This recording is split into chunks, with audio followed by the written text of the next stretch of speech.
آج کربلا کی شہادتوں کو 3 دن ہو گئے. زیارت کے سوئم کا دن.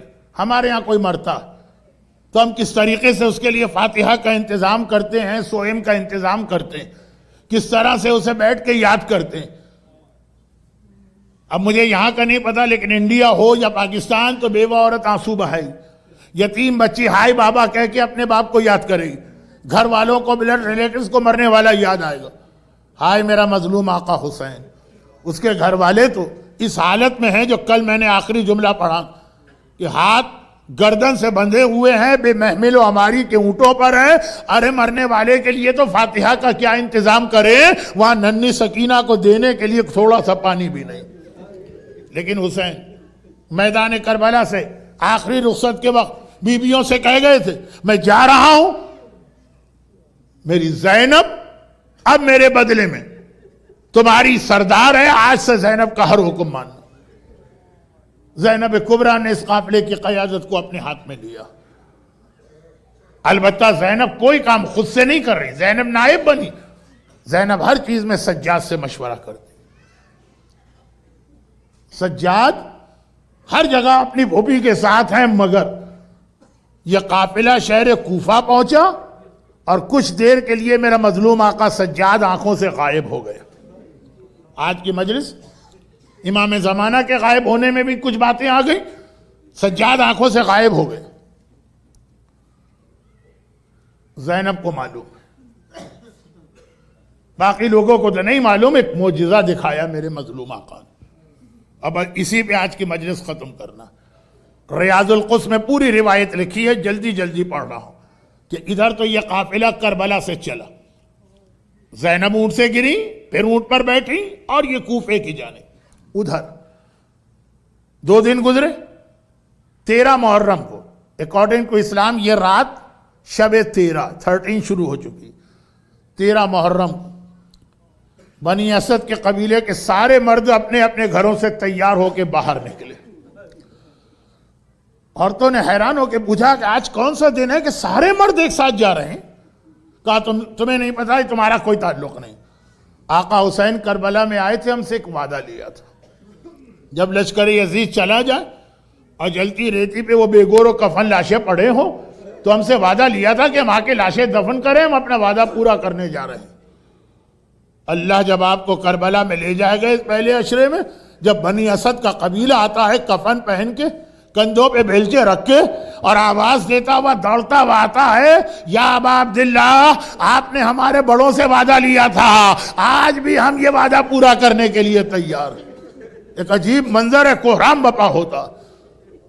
لیکن عورتوں نے کہا یہ تم نے کیا کہہ دیا کہ ہم سے کوئی تعلق نہیں ہے. فاطمہ کے لال نے ہمیں بھی بلایا تھا اور ہم سے وعدہ لیا تھا کہ فرات کے کنارے پانی بھرنے آؤ تو ہمارے لاشوں کو دفن کرنا, ہم بھی چلیں گے. اب آیا سروں پہ ڈال کے تمام عورتیں تیار ہوں.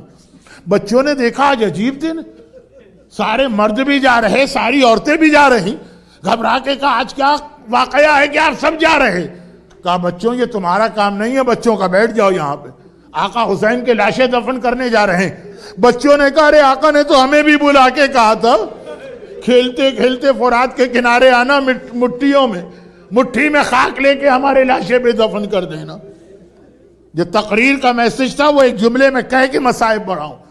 مرنے والے کے غسل و کفن و دفن کی ذمہ داری کسی چند آدمی پہ نہیں ہے, مردوں پر بھی ہے, عورتوں پر بھی ہے, وقت پڑے تو بچوں پر بھی ہے. سارا قبیلہ باہر آئے.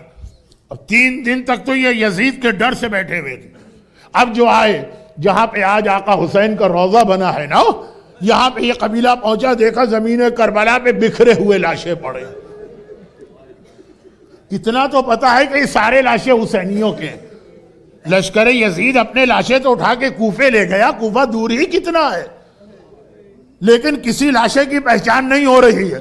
پتہ ہی نہیں چل پا رہا شہزادہ کون ہے اور عام صحابی کون ہے. کیسے پتہ چلے؟ پہچان چہرے سے ہوتی ہے, سب کے سر کاٹ کے نوکے نیزہ پہ لے جائے گئے.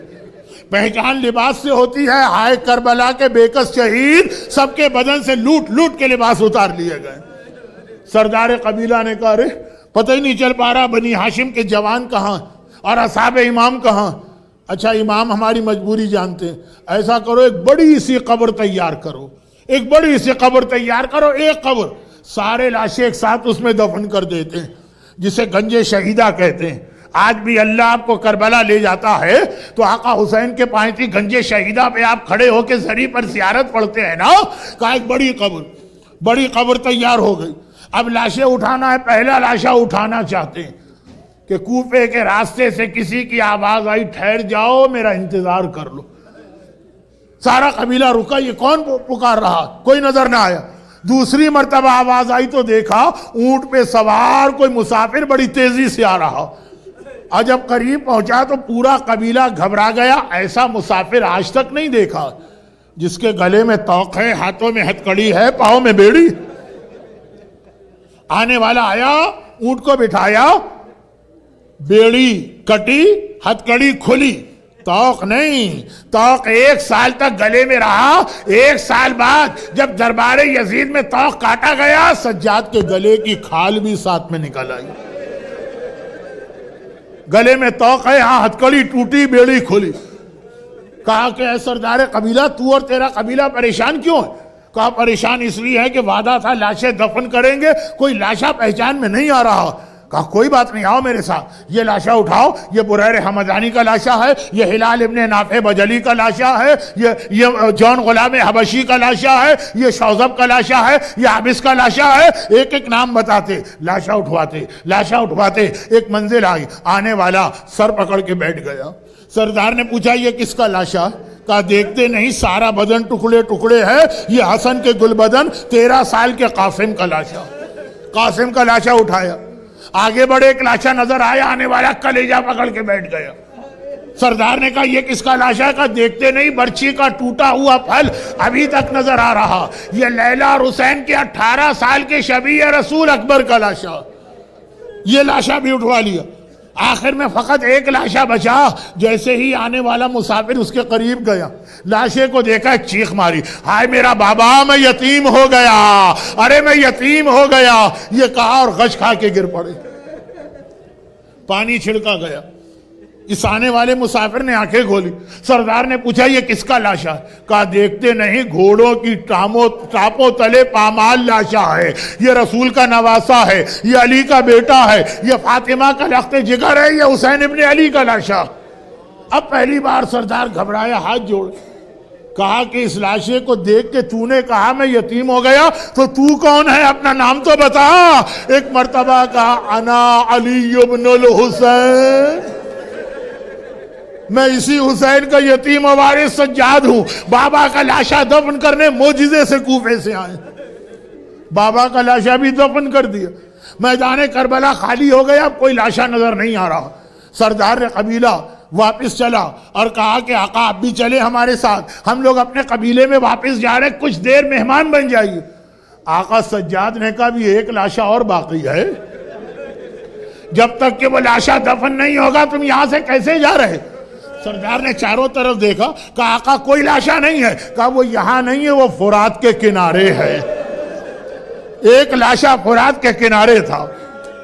سردار نے گھبرا کے کہا وہ کس کا لاشا ہے؟ کہا وہ میرے چچا ابو الفضل عباس کا لاشا ہے۔ عباس علمدار کا لاشا اس قابل نہ تھا کہ ہاتھ سے اٹھایا جاتا۔ سجاد نے حصیر یعنی چٹائی منگوائی، زمین پہ چٹائی بچھائی، چچا کا جسم اس پہ رکھا اور ان کو لے کے قبر میں وہاں اترے جہاں آج آقا عباس کی زری، وہاں سجاد قبر میں اترے۔ بس آخری جملے، ایک بار قبر سے باہر آئے، پورے قبیلے کو دیکھا، کہا پیچھے چلے جاؤ، پیچھے چلے جاؤ، میں دوبارہ قبر میں جا رہا ہوں، خبردار کوئی قریب نہ آنے پائے۔ سارا قبیلہ چلا گیا، سجاد قبر میں اتر گئے۔ راوی کہتا ہے بہت دیر ہو گئی، سجاد باہر نہ نکلے، میں گھبرا گیا، میرا آقا خیریت سے تو ہے؟ میں چپکے سے قبر کے قریب آیا، جھانک کے دیکھا، ایک عجیب منظر دیکھا۔ کیا دیکھا؟ عباس کے سینے پر سر رکھے ہوئے سجاد لیٹے۔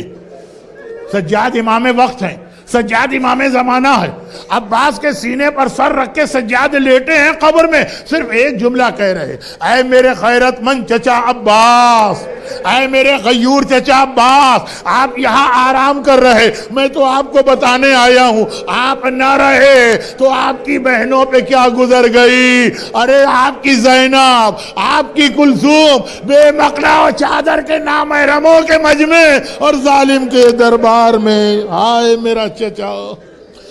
خدا بندہ باب الحوائج ابو الفضل عباس کے ان مصائب کا واسطہ، اور عباس سے بھی زیادہ مظلوم میرے چوتھے امام وارث کربلا کے ان مصائب کا واسطہ، جو مومنین اور مومنات ابھی گریہ کر رہے تھے، ان کے گریہ کا واسطہ انہیں دنیا اور آخرت کی ہر پریشانی سے محفوظ فرما، دنیا بھر کے مظلوم صاحبان ایمان کی مدد کر فرما، گریہ کرنے والوں کی ساری حاجتوں کو پورا فرما، بیمار خصوصاً محترم آصف فقیر محمد کو شفائے کاملہ عطا فرما، مرحومین کی مغفرت فرما۔